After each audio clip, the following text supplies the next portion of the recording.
So all the trig functions that you see up at the top here, these are just reminders. They're actually, it's now the third or fourth time that you're seeing these same ratios in different lessons. So hopefully you have them memorized. But the one thing that I want to review again, and this is another thing that you've seen several times, is that cosine in the unit circle is equal to your x value. And the reason why is because your ratio is x over r, and in the unit circle, r is always equal to 1. So what you really have is x over 1, but that's the same thing as just saying x. And then same thing with sine. Sine is equivalent to your y value. So sine of theta is just equal to y, and it's for the same reason. If you look at your sine ratio, it's y over r, but in the unit circle, r is always 1, so that's why it's just equal to y. And then for tangent, if you look at your ratio here, it's y over x, so you can think of it that way. What we're going to be doing is looking at the unit circle, and we're going to be looking at an ordered pair, and in order to figure out what the tangent is, you'll take your y value here and you'll divide it by your x value here. So you can think of it that way, or you can think of it as your sine value divided by your cosine value. For the first example, we're going to find the exact values of all 6 trig functions for the angle 300. So there are some steps here that we're going to use. Now I want to just make sure I'm being clear. We're going to find the values for all 6 trig functions for this example, but moving forward you're only going to be given one of the trig functions to find. So I want to show you how you can find all of them using this process, but then from now on we'll only set it up and find one of our values. All right, so step 1, it says we're going to draw the angle in standard position, and we're going to make it into a triangle. So this is hopefully old news. So 300 degrees, I'm going to put in my quadrantal angles just so that we can see exactly where it would fit. So 300 degrees would be between 270 and 360, and it would be a little closer to 270 than it would be to 360. So this is going to be our terminal side, and I'm going to make it so that it stops right here on the circle. Now we have to make this into a triangle.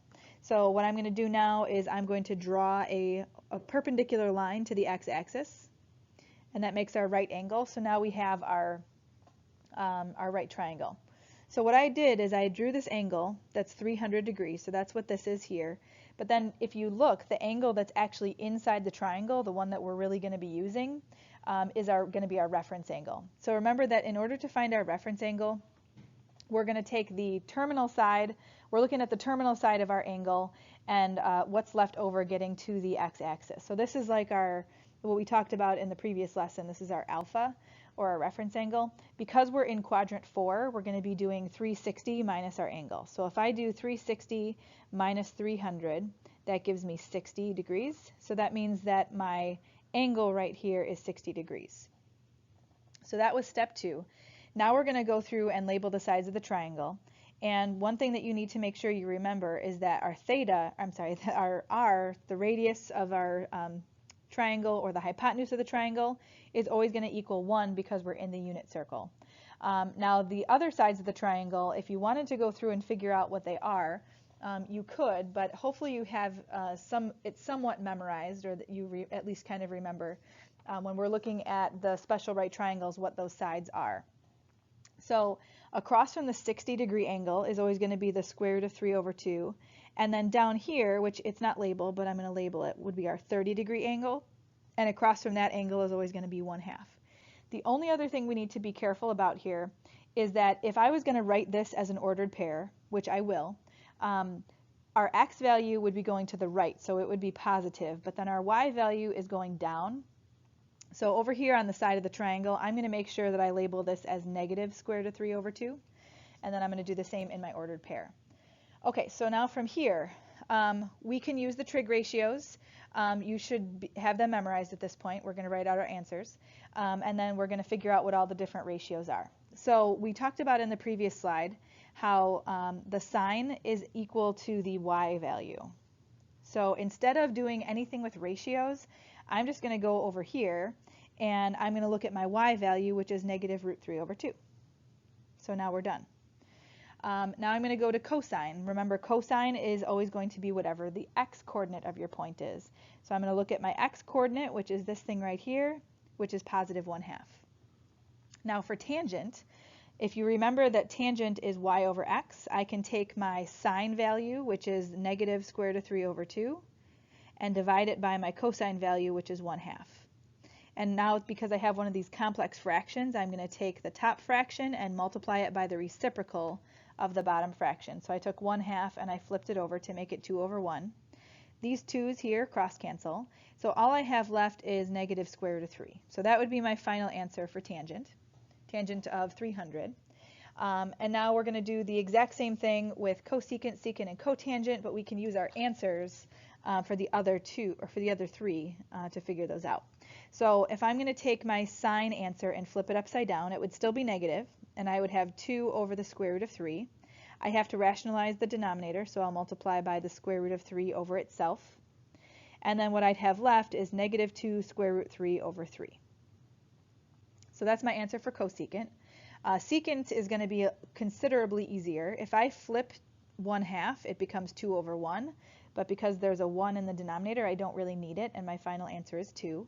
And then I'm going to do the same thing with cotangent. Now, because my answer here for tangent isn't a fraction, what I can do is put it over 1 to make it look like a fraction.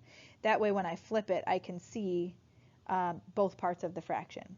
And again, I'm going to have to rationalize, so I'm going to multiply by the square root of 3 over the square root of 3. And so what I'll have in the numerator, if I multiply negative 1 times the square root of 3, I can just write the negative square root 3. I don't need the 1. And then my denominator would just be regular 3. All right, so if I'm using the same steps as I did for the previous page, the first thing that we need to do is draw our angle in standard position so that we can make a triangle. So the first thing I'm going to do is figure out where 135 degrees would be.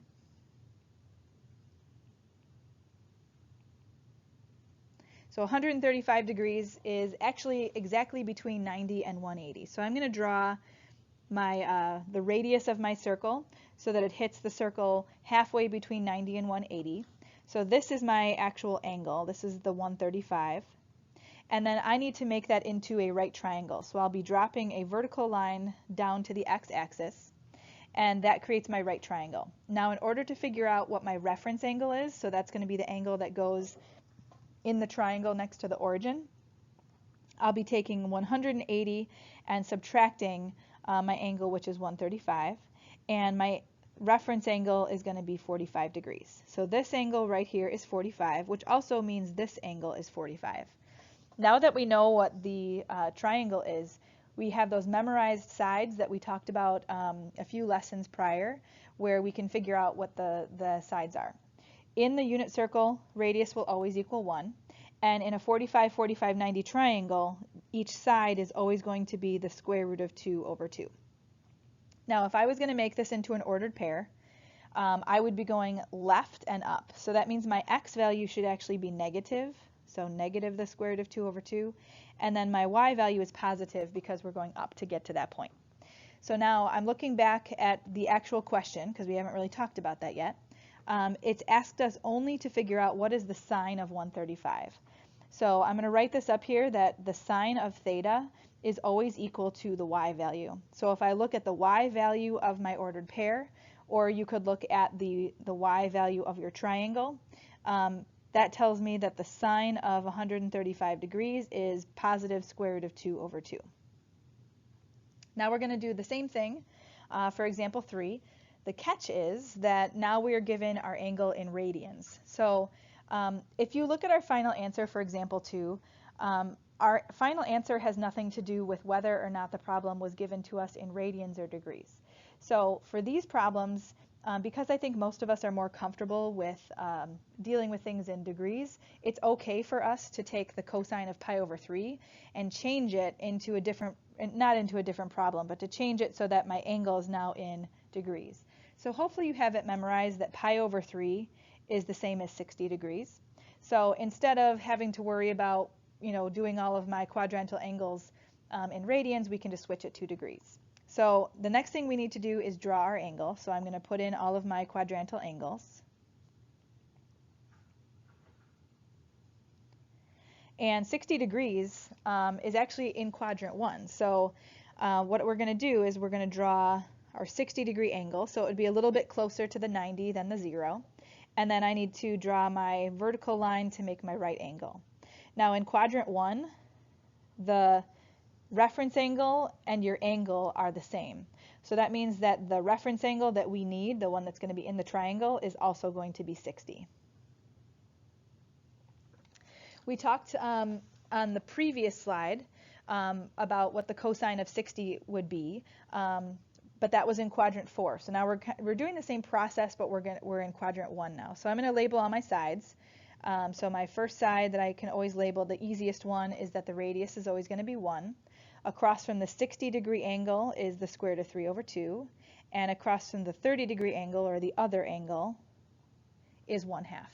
Because we're in quadrant 1, everything's going to be positive. So this is going to be the ordered pair 1/2 square root of 3 over 2. So I have my x and my y values. And those, by the way, just to make sure I'm clear, are coming from the x and the y that we use to make our triangle. And then the r, as you know, is 1. Okay, so back to the problem. It asks us to find the cosine of 60. So the cosine, I just want to write this down, cosine of theta is equal to x. So all we have to do is look at our x value of the ordered pair, which is 1/2, and that tells me that the cosine of 60, or the cosine of pi over 3, is 1/2. So your final answer is just 1/2. For example 4, we're trying to find the cosecant of 330 degrees. So the first thing I'm going to do is draw my 330-degree angle.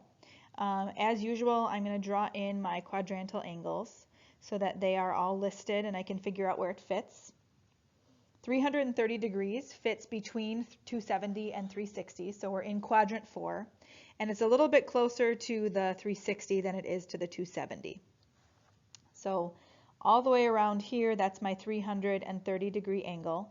Now I need to create my triangle, so I'm going to put my vertical line going up to the x-axis, and then I need to figure out what my reference angle is going to be.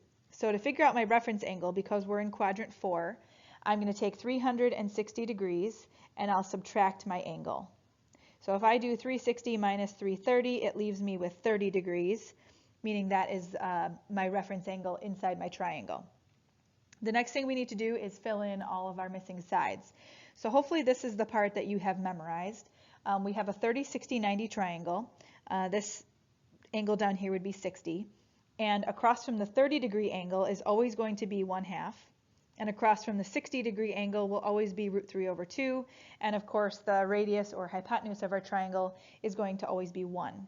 Now, because we're in quadrant 4, if I were to write this out as an ordered pair, we would be going right root 3 over 2, and we'd be going down 1/2 to get to our point. So that means our 1/2 actually needs to be a negative 1/2. Now, the last thing we need to do is figure out what the cosecant is. Hopefully you remember all of the pairs or the partners of trig functions. Sine and cosecant are partners. So that means if I can figure out what the sine is, and then I take that answer and I flip it upside down, we'll be done. So the sine of our function here is always going to be our y value. So this is our y value, this is our sine value. So if our sine is negative 1/2, that means our cosecant would just be the reciprocal of that. And if I flip negative 1/2, it would be negative 2 over 1, but you don't have to write the 1. Now for our last problem, I would recommend turning 4 pi over 3 radians into degrees and then dealing with this problem in degrees. So let's do that first. In order to convert into degrees, we would multiply by 180 over pi. The pi's are going to cancel each other out, which is why we do this. And then if I multiply straight across, 4 times 180 and then divided by 3, that would give me 240 degrees. So what I'm actually doing is figuring out what is the tangent of 240 degrees. Now, it doesn't matter that we are doing this problem in degrees, because if you look at our answers, they don't depend on which unit you used for your angles. So we'll get the same answer either way. So let's go ahead and graph our our 240-degree angle. So I'm writing in all of my quadrantal angles now. 240 degrees would be in quadrant 3, and it would be a little closer to the 270 than it would be to the 180. So here's my triangle. my angle that I just said, 240, would be this angle right here. So my reference angle, I would find by subtracting my angle minus 180, since we're in quadrant 3. And I would come out with my reference angle equaling 60. So that means this angle down here would be 30. So this is the exact same triangle that we just finished with. It's situated a little bit differently. Now instead of my angle at the origin being 30, now it's 60. But the process is still the same. So across from my 30-degree angle is always 1/2. Across from my 60-degree angle is square root 3 over 2. And then the hypotenuse is always 1. Now because we're in quadrant 3, we are going to have both of our values being a negative, because to get to this point we'd be going left, which is a negative direction, and then down, which is also a negative direction. So this ordered pair would be negative 1/2 negative root 3 over 2. This problem is asking us to figure out tangent. So tangent is the one where we actually have to remember that ratio. And that ratio is that the tangent of theta is equal to y over x. Or you can think of it as that it's going to be the sine value over the cosine value.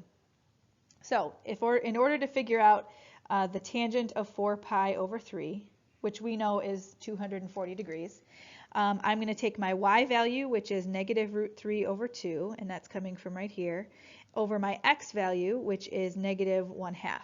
So I have one of these complex fractions where we're going to have to flip the bottom fraction and multiply it. So I'm going to do negative root 3 over 2 times negative 2 over 1. So that's the reciprocal of negative 1/2.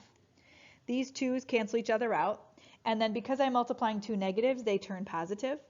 So all I actually have left here is this square root of 3. Technically, it's the square root of 3 over 1, but it's unnecessary to write that. So I'll just write the square root of 3, and that would be our final answer.